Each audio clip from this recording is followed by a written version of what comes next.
الرحمن الرحیم الف لام میم، اس کو ایسے ہی پڑھنا ہوتا ہے. الف لام میم نہیں ہے، یہ وہ اردو میں ہے، عربی میں ایسے ہی پڑھنا ہوگا. 3 سے 5 الف تک کھینچنا ہوگا، لام کو بھی اور میم کو بھی. اور لام اور میم چونکہ اس کا جنکشن ہے تو میم کے اوپر تشدید بھی ہے، غنہ بھی ہو رہا ہوگا اس اعتبار سے کہ میم کی آواز. ذالک الکتاب لا ریب فیہ، یہ وہ کتاب ہے جس میں شک کی کوئی جگہ نہیں ہے. دیکھیں کتنے جاہ و جلال کے ساتھ کتاب اوپن ہو رہی ہے. کانفیڈنس لیول آپ کتاب کا دیکھیں. کتاب سٹارٹ ہو رہی ہے کہ بھئی یہ کتاب جو آپ پڑھنے جا رہے ہو کوئی شک نہیں. کوئی شک کیوں نہیں؟ اس کی وجہ یہ کہ اس کتاب کے اندر جو کانفیڈنس اور جو سچائیاں بیان ہوئی ہیں نا، وہ اپنا آپ منوا لیتی ہیں. لا ریب فیہ ھدی للمتقین.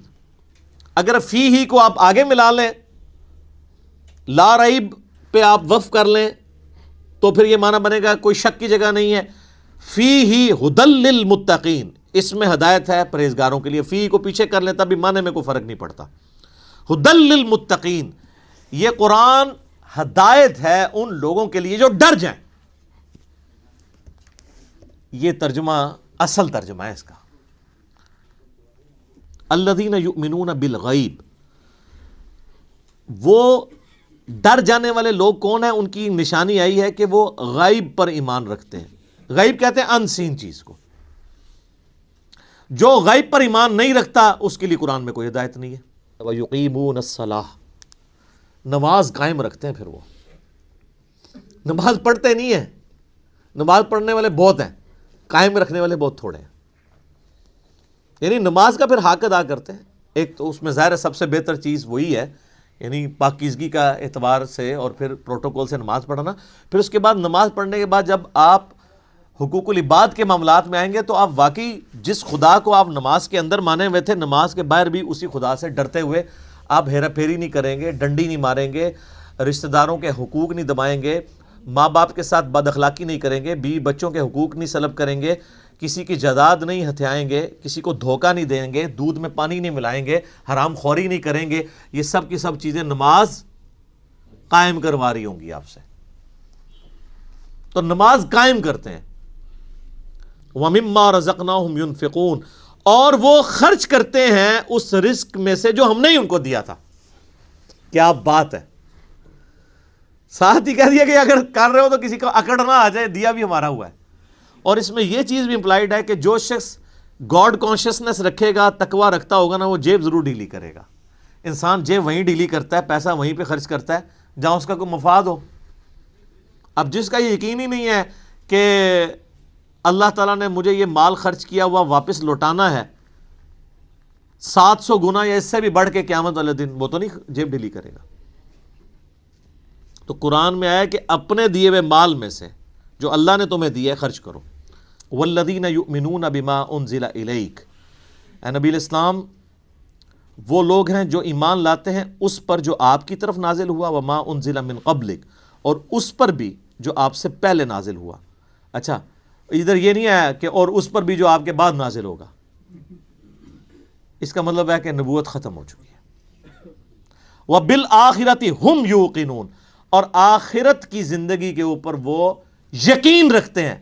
سر دیکھیں، کتابوں پر ایمان لاتے ہیں اور آخرت پر کیوں؟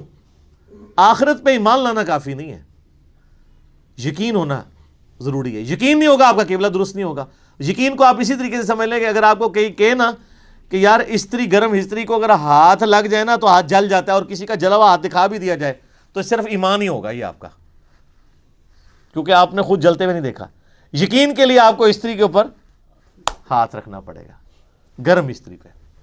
اس کے بعد جو آپ کو یقین آئے گا تو آپ ٹھنڈی استری کو بھی ہاتھ نہیں لگائیں گے، چیک کریں گے نا. تو یہ ہے یقین. اولئک علی ھدی من ربہم واولئک ھم المفلحون، ایسے ہی لوگ اپنے رب کی طرف سے ہدایت پہ ہیں اور ایسے ہی لوگ کامیاب ہونے والے ہیں. یہ پہلی 5 آیات کے اندر اللہ تعالیٰ نے انسانیت کے پہلے گروہ کا ذکر کیا ہے جو ایمان تک پہنچے گا.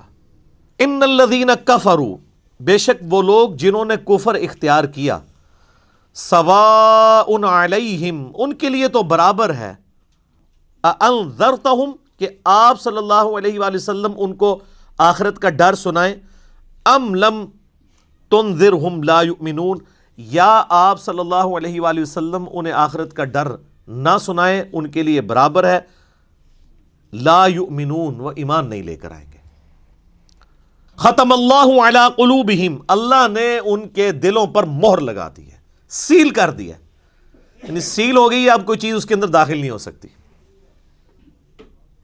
وعلی سمعہم، اور ان کے کانوں پر بھی، وعلی ابصارہم، اور ان کی آنکھوں پر بھی، غشاوۃ، پردہ پڑ چکا ہے، وَلَهُمْ عَذَابٌ عَظِيمٌ، اور ان کے لیے بہت بڑا عذاب تیار کر رکھا ہے اللہ نے۔ وَلِعَوْذُ بِاللَّهِ تَعَالَى اللَّهُمَّ أَجِرْنَا مِنَ النَّارِ وَمِنَ النَّاسِ مَن يَقُولُ آمَنَّا، اور لوگوں میں ایسے بھی لوگ ہیں جو کہتے ہیں ہم ایمان لائے، باللہ وبالیوم الآخر، اللہ ہی پر بھی، اللہ پر بھی ایمان لائے اور آخرت کے دن پر بھی، وَمَا هُم بِمُؤْمِنِينَ، لیکن وہ مومن نہیں ہے، ایمان لے بھی آئے مومن نہیں ہے۔ سر کتنا جاہ و جلال ہے، انسان پریشان نہیں ہو جاتا؟ پہلے اللہ تعالیٰ کہہ رہا ہے کہ جو کفر کیے ہوئے ہیں ان کو سمجھاؤ، تب بھی ایمان نہیں لے کے آئیں گے، موریں لگ گئی ہیں۔ اب جو بیچارے ایمان لا رہے ہیں ان کے بارے میں اللہ کہہ رہا ہے یہ ایمان نہیں لائے، کیا ہو گیا؟ یخادعون اللہ والذین آمنوا، یہ تو فریب دینا چاہتے ہیں اللہ کو بھی اور ایمان والوں کو بھی، یعنی اوپر سے کلمہ پڑے ہوئے ہیں دب کے۔ یہ اسپیسیفکلی یہودی علماء اور ان کے فالورز کے بارے میں تھا، اسلام کے روب کی وجہ سے دب گئے۔ تو اللہ تعالیٰ نے فرمایا کہ یہ اصل میں یہ چاہ رہے ہیں کہ اللہ کو دھوکہ دیں۔ اللہ کو کیا دھوکہ دینا ہے؟ یہ نہ اللہ کو دھوکہ دے سکتے ہیں نہ ایمان والوں کو۔ وما یخدعون الا انفسہم، یہ تو اپنے آپ کو دھوکہ دے رہے ہیں، اور اس سے بڑا کیا ظلم ہوا ہے ان کے اوپر؟ خود انہوں نے کیا، وما یشعرون، انہیں شعور بھی نہیں ہے کہ یہ تو اپنے آپ کو دھوکہ دے رہے ہیں۔ اپنے آپ کو کیوں دے رہے ہیں؟ آخرت برباد کر رہے ہیں، ہمیشہ کی ناکامیاں ان کا مقدر ہونے والی ہیں۔ ہٹ درمی اور ضد کی وجہ سے انہوں نے حق کی دعوت قبول نہیں کی ہے۔ فی قلوبہم مرض، ان کے دلوں میں تھا مرض، فزادہم اللہ مرضا، اللہ نے بھی ان کا مرض اور بڑھا دیا۔ دیکھیں یہ سٹائل دیکھیں گفتگو کا، ہمیں لوگ کہتے ہیں میٹھی میٹھی باتیں کرو، اللہ تو ہمارے ان کے دل میں بیماری تھی، اللہ نے ان کی بیماری اور زیادہ کر دی۔ آپ کے حساب سے تو ہونا چاہیے تھا بیماری تھی، اللہ نے ان کو شفا دے دی۔ ہاں، کتابوں کا خدا اور ہے اور بابوں کا خدا اور۔ اللہ بے پرواہ ہے، وہ بھیک نہیں مانگ رہا آپ سے کہ میرے اوپر ایمان لے کے آؤ، وہ تڑی لگا رہا ہے آپ کو، ایمان لاؤ گے تو ٹھیک، نہیں تو دوزخ میں جاؤ گے سیدھے۔ یہ ذہن میں رکھیں۔ وَلَهُمْ عَذَابٌ عَلِيمٌ، اور ان کے لیے دردناک عذاب ہے۔ کافروں کے لیے آیا بڑا عذاب، اور اس کے لیے سخت لفظ ہے دردناک عذاب۔ بما کانوا یکذبون، بسبب اس کے کہ انہوں نے تکذیب کر دی۔ تکذیب کہتے ہیں کہ سچائی کو ماننے کے باوجود جھٹلا دینا۔ ان کو تو پتا تھا کہ یہ وہی پیغمبر آخر الزمان ہیں جن کی نشانیاں اولڈ ٹیسٹمنٹ اور نیو ٹیسٹمنٹ کے اندر موجود ہیں، تو انہوں نے کیوں انکار کیا؟ وَإِذَا قِيلَ لَهُمْ لَا تُفْسِدُوا فِي الْأَرْضِ، اور جب ان سے کہا جاتا ہے کہ مت فساد کرو زمین میں، قَالُوا إِنَّمَا نَحْنُ مُصْلِحُونَ، وہ کہتے ہیں ہم تو صرف اصلاح کا ارادہ رکھتے ہیں۔ یعنی یہ اللہ کہہ رہا ہے یہ فساد کر رہے ہیں۔ کیوں فساد یہ کر رہے ہیں؟ کہ اوپر سے ایمان قبول کیا ہوا ہے، ایمان والوں کو دھوکہ دے رہے ہیں، کافروں کے ساتھ بھی پینگیں بڑھائی ہوئی ہیں، اور اندر سے جڑیں کاٹ رہے ہیں، اور کل کو جب جہاد کا موقع آئے گا تو یہ جو ہے وہ حصہ نہیں لیں گے، اور یہی ہوا ہے۔ الا انہم ہم المفسدون، آگاہ ہو جاؤ یہی فسادی ہیں، ولکن لا یشعرون، لیکن انہیں شعور نہیں ہے۔ اللہ فرما رہا ہے یہ فسادی خود ہے، لیکن انہیں پتہ بھی نہیں ہے۔ اس سے بڑا ان کے ساتھ ہاتھ ہو گیا کہ ان کو پتہ بھی نہیں کہ توبہ و توفیق بھی نہیں ہوگی۔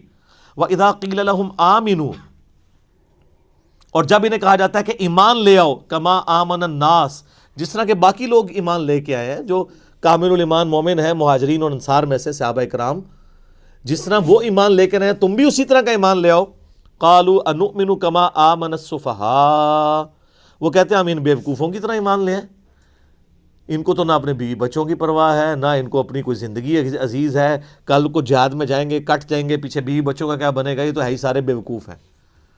اور اللہ تعالیٰ کی طرف سے جواب سنیں، الا انہم ہم السفہاء ولکن لا یعلمون، آگاہ ہو جو بے شک یہی لوگ ہی بیوقوف ہیں جو یہ صحابہ کرام کو بیوقوف کہہ رہے ہیں، لیکن ان کو خود بھی علم نہیں ہے، انہوں نے تو آخرت کا سودا کر لیا۔ وَإِذَا لَقُوا الَّذِينَ آمَنُوا، اور جب یہ ملتے ہیں اہل ایمان سے، قَالُوا آمَنَّا، کہتے ہیں ہم ایمان لاتے ہیں۔ وَإِذَا خَلَوْا إِلَىٰ شَيَاطِينِهِمْ، اور جب اپنے شیطانوں کے ساتھ علیحدہ ہوتے ہیں، یعنی دوسری پارٹی کے ساتھ، قَالُوا إِنَّا مَعَكُمْ، بے شک ہم تو تمہارے ساتھ ہیں، إِنَّمَا نَحْنُ مُسْتَهْزِئُونَ، ہم تو اوپر سے ہنسی مذاق کے طور پہ انہیں کہہ رہے ہوتے ہیں کہ ہم مسلمان ہیں۔ دوغلی پالیسی۔ اور اللہ نے کہا کہ اپنے شیطانوں کے ساتھ جب ملتے ہیں، شیطان کن کو کہا؟ ان کافروں کو، ان کے سرغنہ جو علماء یہود تھے ان کو، اور کہتے ہیں ہم تو مذاق کر رہے تھے، انما نحن مستہزئون، ہم تو صرف مذاق کر رہے تھے۔ اللہ تعالیٰ فرما رہا ہے اللہ یستہزئ بہم، اللہ ان کے ساتھ اصل میں مزاح فرما رہا ہے جیسا کہ اس کی شان کے لائق ہے۔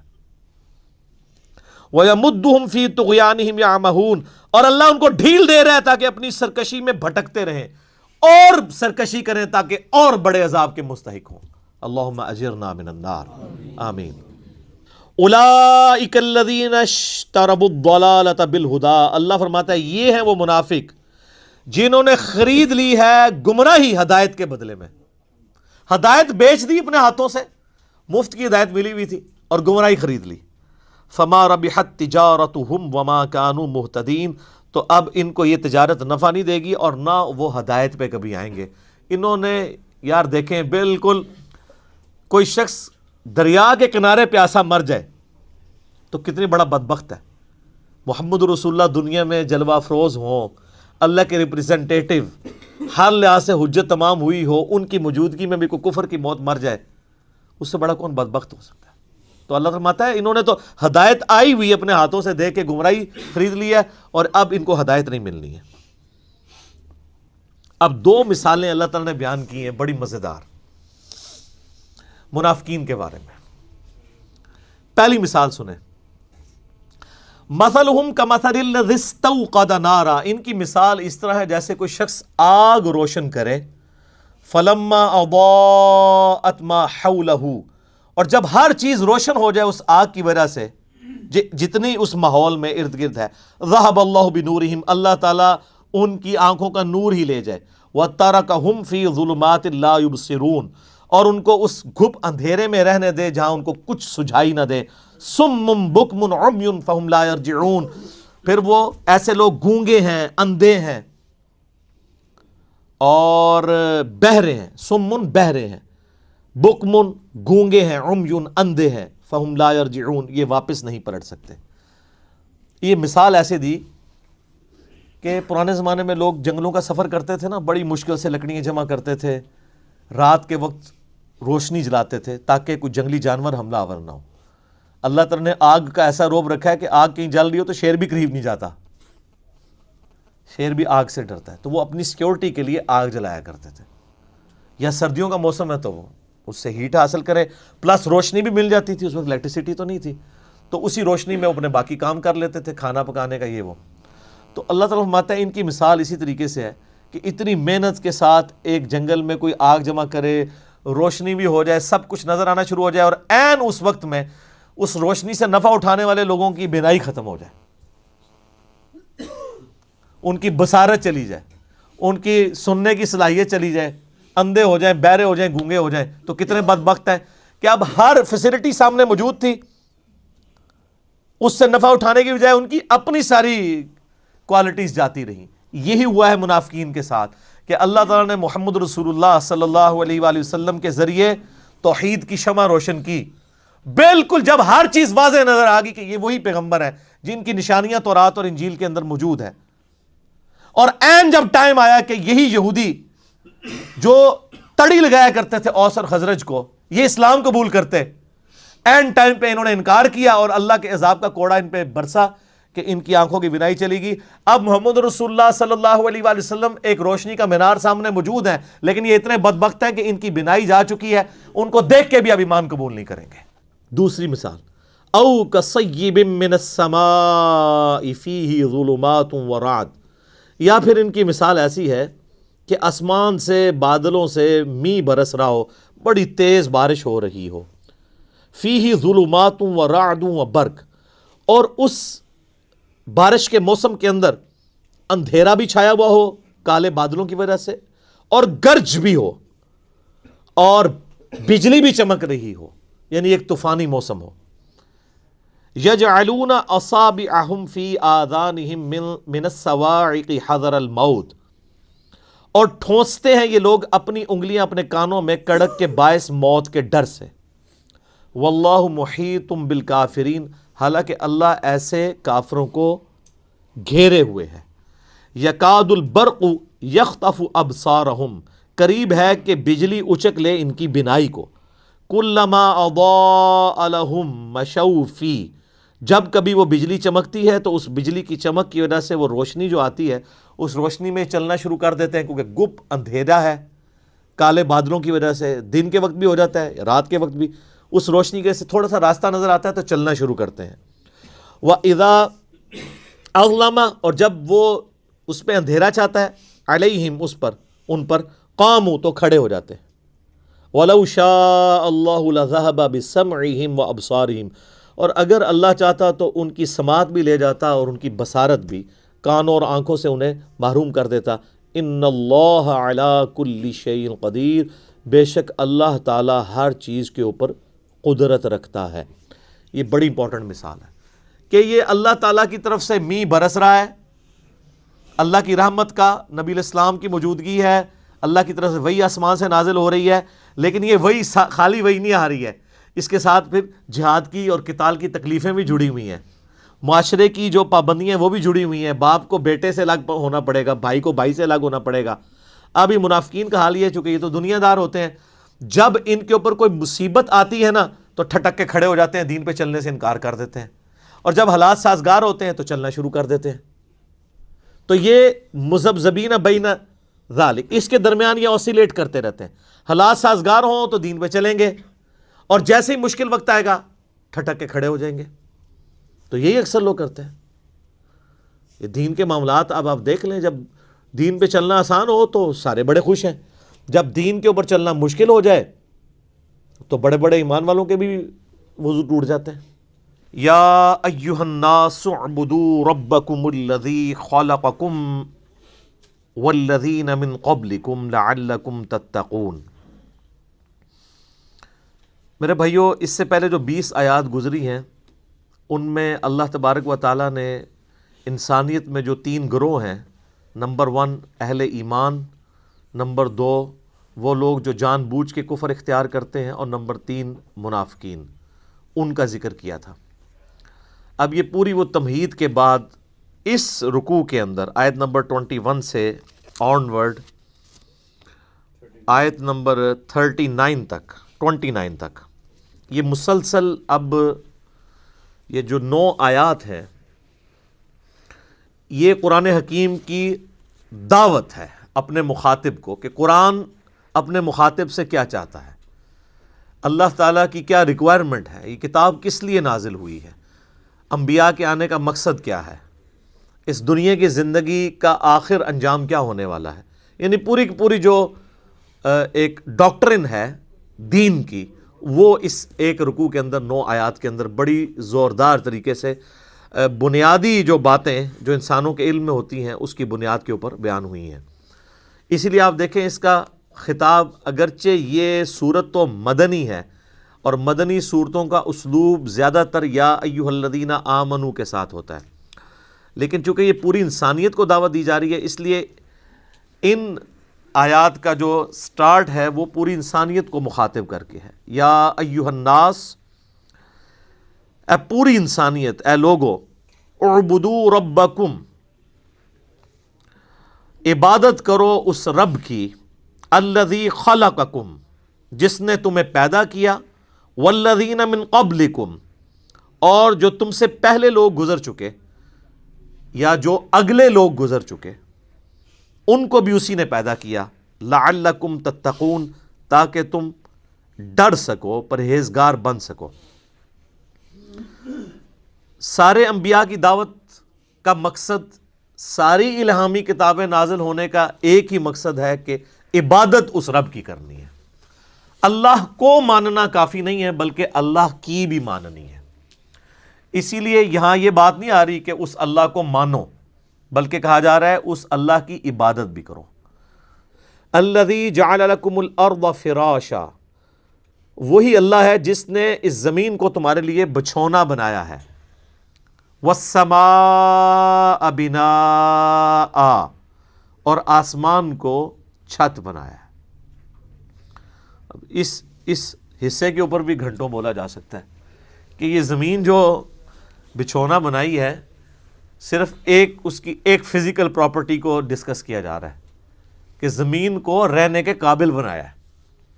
زمین میں ہر سیکنڈ میں 2 زلزلے آتے ہیں، ہر سیکنڈ میں، لیکن ان کا ایمپلیٹیوڈ جو ہے وہ بہت کم ہوتا ہے. اگر وہ بڑھ جائے تو زمین تباہ و برباد ہو جائے. اتنے زلزلوں والی زمین کو رہنے کے قابل بنایا ہے، اسے کنٹرول کیا، اور اس اعتبار سے بھی رہنے کے قابل بنایا ہے کہ وہاں پر ہر مخلوق کے لیے اس کی زندگی کا سامان رکھتی ہے. اور جو سب سے ضروری سامان تھا زندگی کے لیے وہ بالکل فری رکھا ہوا ہے. کون سی چیز؟ آکسیجن. پانی تو پھر بھی بندہ کچھ گھنٹے کچھ دن بھی نکال سکتا ہے، آکسیجن 1.5-2 منٹ سے زیادہ کوئی نہیں نکال سکتا، بالکل فری رکھا ہے. اور اس آکسیجن کی جو مقدار ہے اسے کنٹرول کیا ہوا ہے فضا کے اندر. ہائیڈروجن سے یا نائٹروجن سے وہ بڑھ جائے تب بھی ہماری ایگزسٹنس نہیں ہے، کم ہو جائے تب بھی ایگزسٹنس نہیں ہے. اور یہ تو صرف ایک فائن ٹیوننگ ہے، اس طرح کی ملینز آف فائن ٹیوننگز روئے ارض پہ ہیں. اسی لیے سائنٹسٹ کہتے ہیں کہ یہ میریکل پلانٹ بنایا گیا ہے اس قابل کہ یہاں پہ زندگی رہے، تو کسی کے بنانے سے بنا ہے. وَأَنزَلَ مِنَ السَّمَاءِ مَاءً، اور آسمان سے اس نے پانی کو نازل کیا. فَأَخْرَجَ بِهِ مِنَ الثَّمَرَاتِ، پھر اس کے ذریعے پھل اگائے تمہارے لیے، رِزْقًا لَكُمْ، تمہارے رزق کے طور پہ. اچھا یہ ساری باتیں بنیادی ہیں، کوئی دنیا کا انسان نہیں ہے جو کہ یہ چیزیں میری آبزرویشن میں نہیں ہے. قرآن چونکہ پوری انسانیت کے لیے ہے، لہٰذا اس میں بالکل ڈیٹم لیول کی بنیادی باتیں ڈسکس ہوں گی جو ہر بندے کے ایکسپیرینس میں، نالج میں ہوں. یہ جتنی باتیں آ رہی ہیں کہ تمہیں اللہ نے پیدا کیا، تم سے اگلوں کو پیدا کیا، سب کے ایکسپیرینس میں ہے. اللہ تعالیٰ نے زمین کو رہنے کے قابل بنایا ہے، آسمان کسی انسان نے بنائی ہے، انسان تو ہمیشہ سے آبزرو بھی کر رہا ہے اسے. تو آسمان کے ذریعے پانی ہم دیکھتے ہیں، اس کے ذریعے زمین سے رزق نکالتا ہے تمہارے لیے. اس میں کیا قیامت مضمر ہے. رزق نکالنا بھی کافی نہیں تھا اگر اس رزق کی کمپیٹیبلٹی ہمارے ساتھ نہ ہوتی. آپ شیر کے سامنے تازہ ترکاری لا کے ڈال دیں، بہترین سے بہترین سبزی بھی، وہ دیکھنا بھی گوارا نہیں کرے گا کیونکہ اس کی جبلت نہیں ہے، اس کے لیے وہ رزق نہیں ہے. اور بکری کے سامنے فریش قیمہ لا کے ڈال دیں آپ، اس کے لیے کوئی اٹریکشن نہیں ہے. تو صرف رزق تمہارے لیے، رزق یعنی رزق بھی پیدا کیا اور اس رزق کو کمپیٹیبل بھی بنایا. اور یہ رزق میں تو میں صرف کھانا پینے ڈسکس کر رہا ہوں، ورنہ تو ہر نعمت ہی رزق ہے. سب سے اہم ترین رزق آکسیجن ہے جو ہم انہیل کرتے ہیں، جس کے بغیر ہم 1.5-2 منٹ سے زیادہ زندہ ہی نہیں رہ سکتے. وہ سب کے لیے فری رکھتی ہے اللہ نے، کوئی اس کے اوپر ٹیکس نہیں ہے، کوئی آپ کو خریدنا نہیں پڑے گا، یہ آپ کے لیے فری ہے. تو جس اللہ نے یہ ساری نعمتیں دی ہیں، اس نے زمین کو رہنے کے قابل بنایا، آسمان کو تمہارے لیے مضبوط چھت بنایا تمہاری پروٹیکشن کے لیے، آسمان سے پانی نازل فرما کے زمین میں سے نباتات اگائے، اس کے ذریعے تمہارا یہ فوڈ سائیکل چلتا ہے سارے کا سارا. سب کچھ زمین سے ہی آ رہا ہے، چاہے وہ جانوروں کی خوراک ہو، چاہے پودوں کی خوراک ہو، چاہے ہماری خوراک ہو. زمین مر جائے تو ساری مخلوقات مر جائے. تو اللہ تعالیٰ فرماتا ہے جس نے یہ سب کچھ کیا ہے، فَلَا تَجْعَلُوا لِلَّهِ أَنْدَادًا وَأَنْتُمْ تَعْلَمُونَ، پھر اللہ کے ساتھ کوئی مد مقابل نہ ٹھہراؤ اور تم جانتے تو ہو کہ یہ کوالٹیز کسی اور کی ہے ہی نہیں ہے. یہ توحید تو تمہارے اندر موجود ہے کہ اللہ کے مد مقابل کوئی نہیں ٹھہرایا جا سکتا.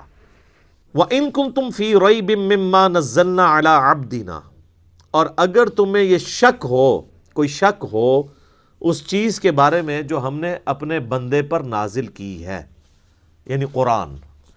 یہ قرآن جو اللہ کی کتاب ہے، جو نبی علیہ السلام کا واحد معجزہ ہے، جس کی بنیاد پہ دعوی نبوت ہے، اس کے بارے میں اگر تمہیں کوئی شک ہو کہ یہ کتاب انہوں نے خود گھڑ لی ہے یا یہ کتاب اللہ کی طرف سے نہیں ہے، کوئی انسانی کوشش ہے، فَأْتُوا بِسُورَةٍ مِّن مِّثْلِهِ، تو تم بھی کوئی اس سے ملتی جلتی ایک صورت ہی بنا کے لے آؤ. وَادْعُوا شُهَدَاءَكُم مِّن دُونِ اللَّهِ، اور بلا لو مدد کے لیے اپنے جتنے حمایتی ہیں اللہ کے سوا. ان کنتم صادقین، اگر تم سچے ہو. فَإِن لَّمْ تَفْعَلُوا، اور پس اگر تم ایسا نہ کر سکو. وَلَن تَفْعَلُوا، اور تم ہرگز ایسا نہیں کر سکو گے. اللہ تعالیٰ نے اس پہ اپنا اوپینین بھی دے دیا ہے کہ یقیناً تم کر بھی نہیں پاؤ گے. فَاتَّقُوا النَّارَ الَّتِي وَقُودُهَا النَّاسُ وَالْحِجَارَةُ، تو ڈرو اس آگ سے جس کا ایندھن آدمی اور پتھر بننے والے ہیں. اعدت للکافرین، جو اللہ نے تیار کر کے رکھی ہے انکار کرنے والوں کے لیے. اچھا، یہ کافرون کا ترجمہ یا مسلمون کا ترجمہ جو ہے نا، وہ ہم عموماً تو کر رہے ہوتے ہیں مسلمان اور کافر. اصل جو ترجمہ ہے نا مؤمنون کا یا مسلمون کا، سر تسلیم خم کرنے والے، بات ماننے والے، اور کافر وہ ہیں جو بات نہیں ماننے والے. کوئی مسلمان بھی کافر ہو سکتا ہے اور کوئی کافر بھی مسلمان ہو سکتا ہے کہ کوئی صحیح بات مان لے. وہ ایک تو وہ ٹرم والا ایمان ہے نا جو ہم ایز اے اصطلاح استعمال کرتے ہیں، جو کلمہ پڑھ لے اور وہ 5 بنیادی چیزوں پہ چلے. لفظی ترجمہ یہ ہے کہ نہ ماننے والوں کے لیے، انکار کرنے والوں کے لیے، کفر کہتے ہیں انکار کرنے کو، نہ شکری کرنے کو، اللہ تعالیٰ نے آگ تیار کر رکھی ہے جس کا ایندھن آدمی، انسان اور پتھر ہے. اللہم اجرنا من النار، اللہم اجرنا من النار، اللہم اجرنا من النار. اب سائملٹینیس کنٹراسٹ بھی آ رہا ہے جی. وبشر الذین آمنوا وعملوا الصالحات، اور اے نبی علیہ السلام آپ خوشخبری دے دیجئے ان لوگوں کو کہ جو بات مان لیتے ہیں، یعنی ایمان لے آتے ہیں اور نیک اعمال اختیار کر لیتے ہیں. ان لہم جنات تجری من تحتها الانہار، کہ ان کے لیے باغات ہیں جن کے نیچے نہریں بہتی ہوں گی.